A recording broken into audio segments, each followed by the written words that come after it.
Migration, Luke, it's the 19th of September 2024. You're very welcome back. Well, the media and RTE tonight are doing a big programme on prime time at 9:30 on the migration situation and all of this, and given their view of it, they're broke. They have to be propped up by the taxpayer, and the taxpayer's sick of them, and the bill payers sick of them, and so they have a bit of a dilemma. The quicker we get them out of our hair, the better. But anyway, the question overall about migration in the world is this. We are told that over the next 50 years, the 8 million population of the world will double to 16 million. This is what we're told. Now, isn't it virtually obvious, migration alone, that if the population of the countries of the world increases, particularly the ones in the developing world, that there's going to be pressure on to come to countries which have law and order, which have better conditions, which have a social welfare system, a health service and everything else. But we all know that in Ireland we have a government that, I'll not say the word corrupt because there's no need, they're dysfunctional. They can't build a children's hospital. If they could have built that children's hospital would be a hospital for the whole world, and Ireland would be lucky to get a share of it.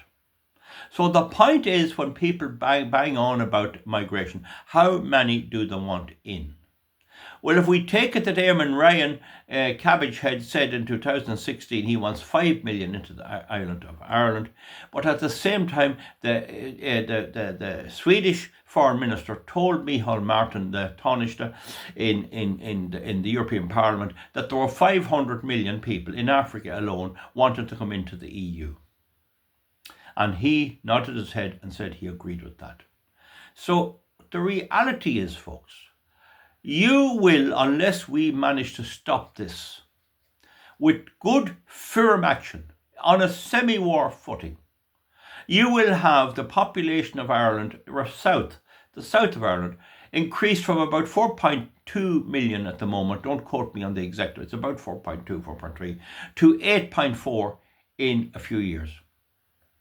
And that then will go on until the population of Ireland contains 10 million, 12 million, and right up to 20 million. Can you imagine the discomfort of living here in that circumstances? We don't get involved in the procreation of Zimbabwe, of South Africa, of Pakistan, or anywhere else. We didn't have a say in the formation of the religions that are out there other than our own Christian religion. And we're expected to take all of this in here to Ireland. And we have a big rump of people who want this. They're your neighbours and they're your friends. Or either that, they're ambiguous. Some of them would be getting on in years and say, well, sure, it won't bother me. I'll still vote Fine Gael. I'll still vote Fianna Fáil, etc., etc.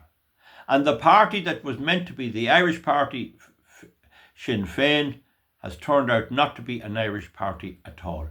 It has no interest in Irish culture, Irish music, Irish poetry, Irish tradition, or anything else. It's a left-wing communist party, and that is proven.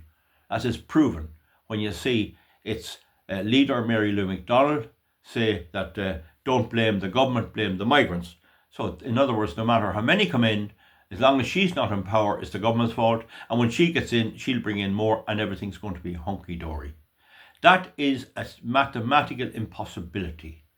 It's a mathematical impossibility. We can be sneered at by whoever we like. The Germans have for 6 months stopped migration into the country, or they're going to try it. And they did that because the people voted against the government of Herr Schulz for other parties, better parties. In the forthcoming elections in the United States, the American people will have a choice between the anti-migration Trump, who will stop it and send them home, or Kamala Harris, who will keep it going.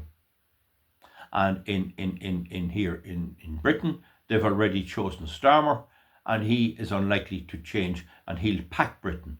So we may have to get to a position when the Brexit thing, this border on the Irish Sea, even with the agreement of unionists in the north, will have to have a border that will stop migrants coming across, that only genuine British citizens with proper credentials would be allowed to visit and come to Ireland. And that's what I would see. And that would make a united Ireland even more likely, and that would be opposed by many of the unionist people up there who want to be pro-British. But they are unlikely to side against my way of thinking because they don't want their country to be flooded. Even in Northern Ireland, you're talking about 1 million migrants coming in there. And that's the equivalent of the unionist population. So that would bring the population of the North from about 1.6 million to 2.6 million. This is the hard facts. There's somebody at the back of this, and I'd like to hear the comments of all the lefties underneath here and how this can be. You cannot say you support migration unless you can tell us how many we should allow in. Personally, I can't speak for the Irish Freedom Party. I would pull out of the International Court of Human Rights. That's not the European Court of Justice. That's a separate court. I would pull out of it because they are going to stop us doing it. And when I was putting them, they're going to stop us getting rid of these people. And when I was taking my last judicial review in the middle of the pandemic and they couldn't even get through to the court, I was competing with at least 6 asylum seekers while I was trying to protect my own environment to get leave. They'll flood the courts. They'll make millionaires out of the lawyers. And of course, that's what suits the left-wing media, RTE and Shannonside Northern Sound. We'll see you back for something else. Comment underneath. Bye. Thank you.